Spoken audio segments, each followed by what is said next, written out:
कांदा चाळ उभारणी योजनेबद्दल महाराष्ट्र शासनाने एक नवीन निर्णय घेतलाय. चला त्याचा एक पटकन आढावा घेऊया. तर आपल्या कांदा उत्पादक शेतकऱ्यांसाठी कांदा साठवणं ही नेहमीच एक मोठी डोकेदुखी असते, नाही का?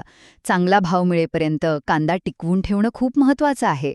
आणि म्हणूनच या कांदा चाळ योजनेमध्ये सरकारने आता काही महत्त्वाचे बदल केले आहेत. पहिलं म्हणजे या प्रकल्पाला आता 2025-26 पर्यंत मुदतवाढ मिळाली आहे.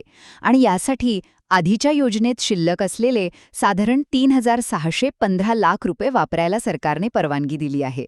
दुसरं आणि हे सगळ्यात महत्त्वाचं आहे ते म्हणजे अनुदानाच्या दरात झालेली वाढ. आता कांदा चाळीसाठी प्रति मेट्रिक टन तब्बल 4,000 रुपये अनुदान मिळणार आहे. याचा अर्थ शेतकऱ्यांना आता मोठा आर्थिक दिलासा मिळेल. आणि तिसरं म्हणजे या निर्णयाची अंमलबजावणी लगेचच सुरू झाली आहे. हा शासन निर्णय 26 नोव्हेंबर 2025 रोजी जारी झालाय आणि तो सरकारच्या अधिकृत वेबसाईटवर उपलब्ध आहे. थोडक्यात काय तर कांदा चाळ योजनेला मुदतवाढ मिळाली आहे आणि अनुदानाचा दरही वाढला आहे.